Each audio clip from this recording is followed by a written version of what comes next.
Well, just a couple of days to go for the first phase of Maharashtra elections to kick off. What better time than this to figure out what's really buzzing? As usual, there are opinion polls and surveys which have started to do the rounds again. And I have two veteran analysts and journalists with me, Ramu Bhagwat and Vivek Deshpande, both of whom have looked at many elections in Maharashtra for the last several years. Thanks so much, Ramu and Vivek, for joining us here on the Squirrels. Hello. Let me first begin by asking you, just before I was starting this conversation, अभी एक survey किसी ने मुझसे share किया Matrix का, which is projecting that whether it's a Dalit community or it's a tribal community, it's Eknath Shinde-led alliance which is completely ahead of the opposition. My first question to you, and let me start with you first, Vivek.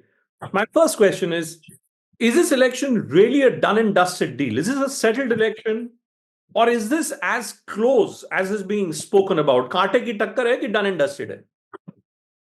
I think it's not. No, I think. Go ahead. Is my voice clearly audible? Yes. Audible. Okay. Yeah. I think it's certainly not done and dusted. It's a very close fight, of course. I mean, there's no doubt about that. Yeah. I think any one of the two alliances can actually win. That is the position as of now. 4 months before, I think Mahavikas Aghadi had an edge. But today we cannot certainly say that. It does have some age, but then whether that age will actually convert into a full-fledged victory, that is a $1 million question. So nobody can make it's a cephalogist nightmare, Maharashtra, for now. So it's very, very difficult to make any guesses of now. Yeah, I'd agree with you, and I have publicly taken this position.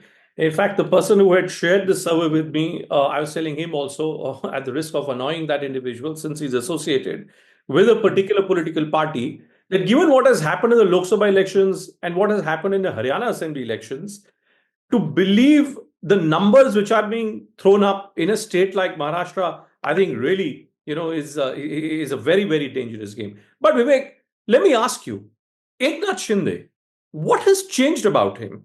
There was Mr. Shinde who was supposed to be the Vishwasghati person.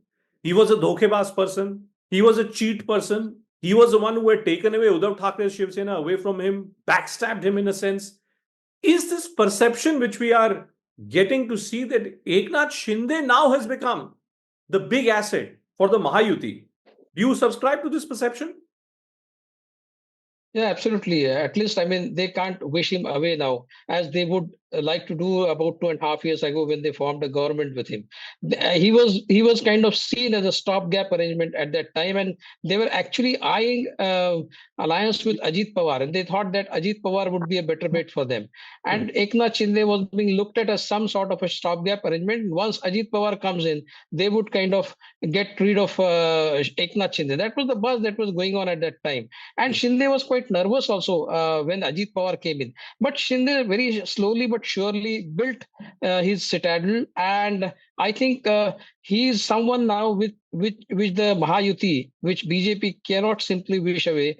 He has performed very well. Of the 15 seats that he contested in Lok Sabha, he has won 7, which is just 2 seats less than Uddhav Thacker's Shiv Sena, which fought on 21 seats. So, all this talk about Shiv Sena, Uddhav Thackeray getting a lot of sympathy from public actually withered away once the results were out. So, Eknath Shinde has turned out to be a force to reckon with, not just for Mahavikas Aghadi, but for the BJP itself. And that is quite evident from the recent statement of Amit Shah, where he has said that he would like to see the next government under the leadership of Devendra Fadnavis. So they certainly don't want Eknath Shinde to be the CM when the new government takes over, if at all they win. No, but that's where the battle is, and Ramu Bhagwat is there too with us. Ramu, I hope you can hear me loud and clear. Yeah. The point I was raising with Vivek was about Eknath Shinde, Ramu. You've looked at the politics of Vidarbha so very closely, and typically in Maharashtra, what happens in Vidarbha ends up being replicated across the rest of the state. Is Eknath Shinde really now at least the Mahayuti's numero uno leader? Would it be safe to say that today? No, I'm afraid it's not that way. But he's not a numero uno, but I think he has a bit slightly has picked up in the campaign and all. And the main thing is that caste calculation may work in his favor. That Maratha issue, which was threatening to do a lot of damage, may in fact come to his rescue now. Looks like that, because that one of the leaders, the Jarange party, the role he has taken was a bit suspicious. Like people were not able to understand who was behind him, who was supporting him. A lot of people said that Eknath Shinde was with him. Then there was a general opinion that Sharad Pawar is supporting him. But looks like that Jarange or Maratha factor will help Eknath Shinde to at least retain his flock. He had around 50 people with him, MLAs. So a lot of them may win this election. No, point I'm making, and I just want to go back to Vivek briefly and then come back to you, Ramu, while you finish your frame. Yeah. Vivek, this question of Jarange Patil, for instance. My team was traveling, I was traveling with my team in Vidarbha just a couple of weeks back, and wherever we went, this name of Jarange Patil was constantly being raised. It was being suggested that there was Bhavan Khule on one side, Jarange Patil on the other side. And it was looking like in Vidarbha, the matrix which was worked out by the BJP in successive Lok Sabha elections and in Vidhan Sabha elections, that matrix was breaking apart. Do you think, Vivek, that today, if I was to look purely at Nagpur and areas around Nagpur in the Vidarbha region, who would you say really has the edge today? I think the BJP still has the edge in Nagpur district as a whole. Of course, it's quite possible that Mahavikas Aghadi might get a seat or two more than the previous occasion, but that's again not very certain, not very sure.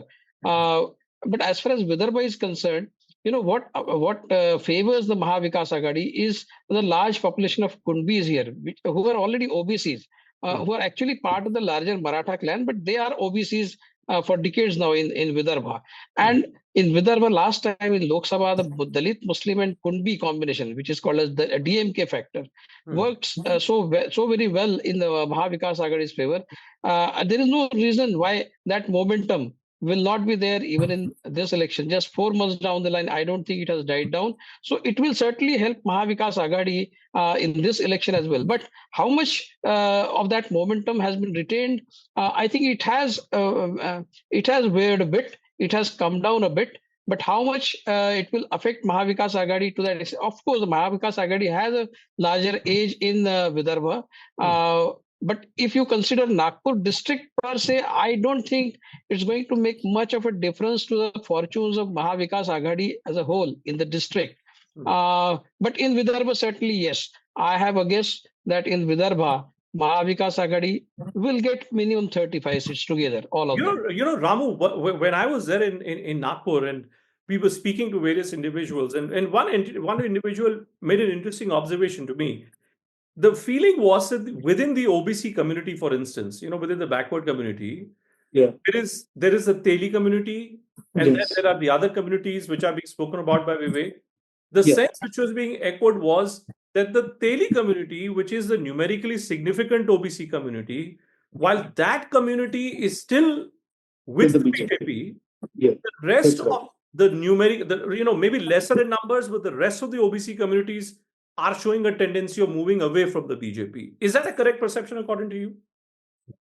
Well, the perception here is in the tussle between Marathas and OBCs. Like Marathas were demanding reservation, and OBC is afraid that they'll have to share the pie with Marathas, and they were resisting it. So this tussle is going to be reflected in this election also. Like if OBCs like Telis and all, if they think they'll suffer because of Marathas, then they may. I think most likely they'll stay with BJP.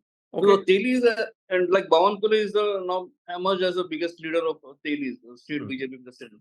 So he may succeed in retaining the Teli vote for BJP. Okay, but Vivek, look at Ajit Pawar now. He's the other big X factor, right? Just like I'm saying, there was Eknath Shinde who was described as a dhokebaz, and that so-called dhokebaz has become, the big asset for the Mahayuti.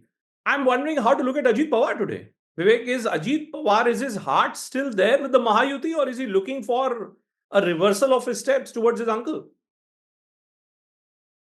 So I think everybody knows that Ajit Pawar did not join Mahayuti of his own volition, and as Bhujbal has said somewhere, I think in some book or somewhere, they were all virtually forced to join the Mahayuti because of the pressure of the investigative agencies. So that is quite clear that they had to fall in line when BJP wanted them to join the Mahayuti, and they were never, their heart was never with Mahayuti, at least as far as NCP is concerned. Of course, Shinde has gelled quite well with BJP because they have been working with the BJP for decades now as part of the original Shiv Sena. But for Ajit Pawar to adjust with the BJP, particularly ideologically, was a very, very difficult task.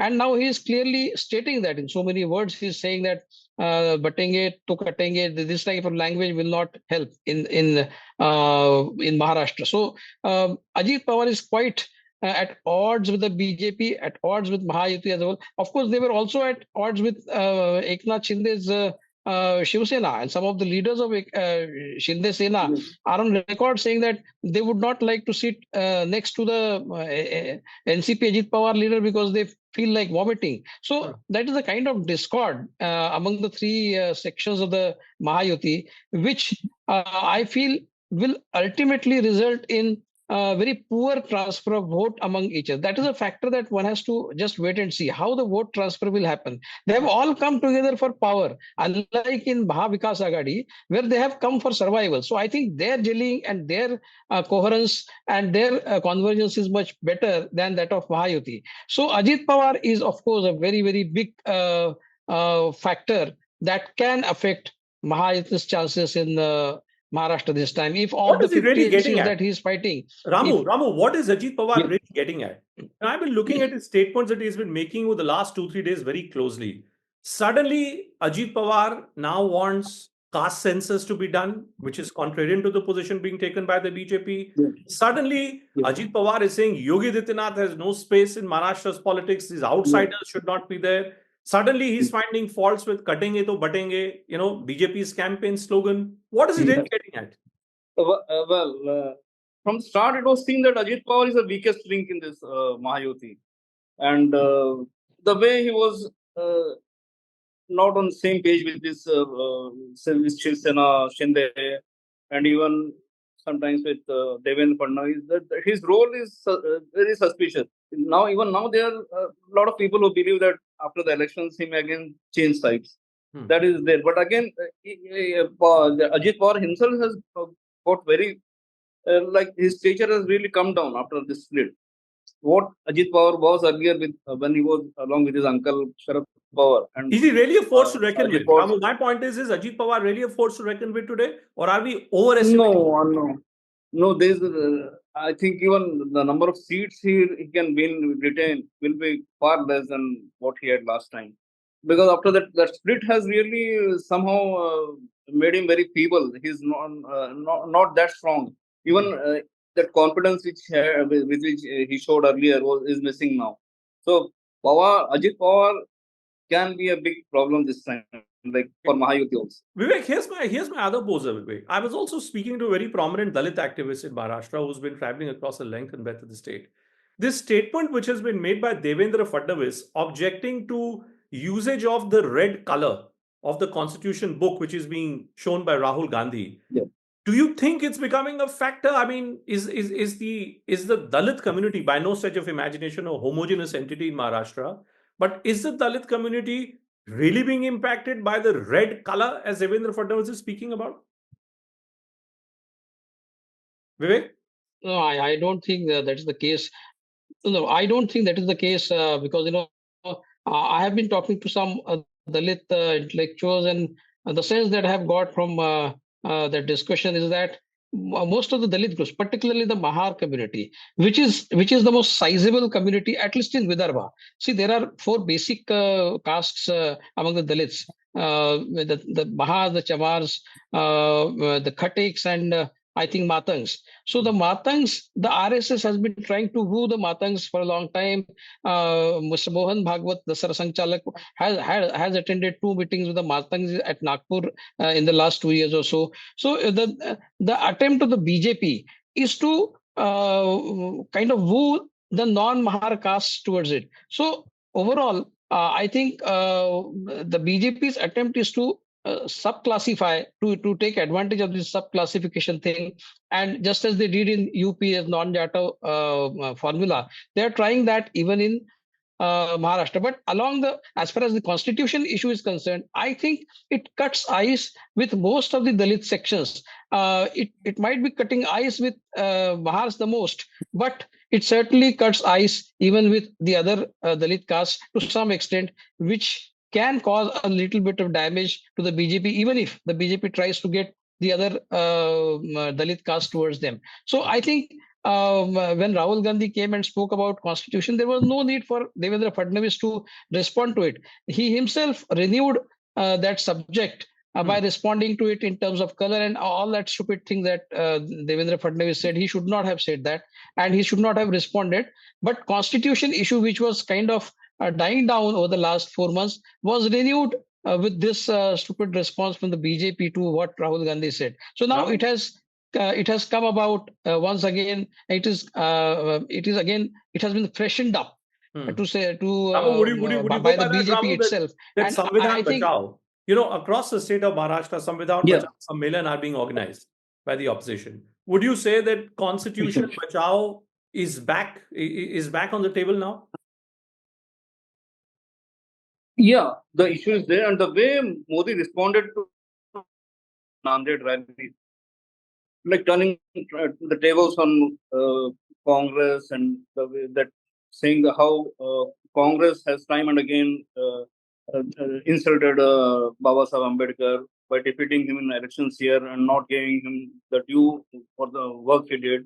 This all may again it's complicated things. You can't say that what Rahul Gandhi's message has been lost, because it has been very well countered by Modi also. So again, that on that issue, again it's say 50-50. Okay, 50-50. All right. Yeah. Okay. But then let's look. We've looked at Ajit Pawar, we've looked at Eknath Shinde, Devendra Fadnavis. How do you look at Devendra Fadnavis in this election? What is he really fighting for, Ramu, today? He is fighting again for survival. I think most of them are fighting for survival. Like Deven has been downgraded. He was chief minister. From there, he had to become deputy CM. And again, the way, like, he himself has suffered a lot of image problems now. Earlier, the way accessibility and everything was there, that is, for the people of Nagpur, they feel that he's no more accessible leader for them. Can I tell you, some people in Nagpur, when I was there was a question mark which was being raised about whether Devendra Fadnavis himself will win this election from Nagpur or not. I mean, I don't buy that, but that's he will win. Yeah, he should win. That shouldn't be a problem. I don't think that should be an object. But otherwise, in the topmost leader in the state, he has suffered a bit of because of this. So Vivek, how do I read this Maharashtra election, Vivek? We're so close to polling day. What is the campaign point? On one hand, you have freebies, which have been declared by the Mahayuti as well as the MBA. Then on the other hand, now in Vidarbha, at least, the campaign is taking a very clear-cut, right, hard turn.